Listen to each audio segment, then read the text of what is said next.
আসসালামু আলাইকুম। আমি নুরিশানাল সামিয়া আবৃত্তি করছি আব্দুস সালামের লেখা কবিতা স্বাধীনতার ফেরিওয়ালা। স্বাধীনতা লাগবে, স্বাধীনতা, নিজের মতো বাঁচতে চাওয়া, মরতে চাওয়া, স্বদেশটাকে গড়তে চাওয়া। কিনবে স্বাধীনতা? কিনবো আমি, বায়না দেব। কত টাকা চাও?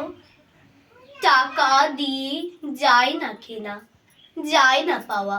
কিনতে যদি চাও, লক্ষ জীবন দিতে হবে, রক্ত নদী বাইতে হবে, সইতে হবে দুঃখ কষ্ট। তাও একটু তো কম নাও। কম নেব না, বরং আরো দিতে হবে বেশি। মরবে কৃষক, ধানি জমি, শহর হবে বিরাট ভূমি, আতঙ্কেতে কাটবে দিবানিশি। সে কি কথা, এত কেন দাম? মাত্র তো 4 অক্ষরই তার নাম।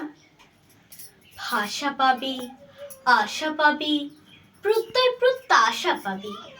রাখবে তুমি ভাই, অন্য দেশে যেতে হবে, সময় বেশি নাই। ঠিক আছে ভাই, সবই দেব, বলতে আঁখি ঝরে। স্বাধীনতা নিয়েও, তবে মাত্র 9 মাস পরে। জীবন দিলাম, রক্ত দিলাম, মায়ের বুকের রত্ন দিলাম, তবু কেন হায়? আজও তবে স্বাধীনতার জন্য জীবন যায়। কেন তবে স্বাধীনতার জন্য জীবন যায়? ধন্যবাদ।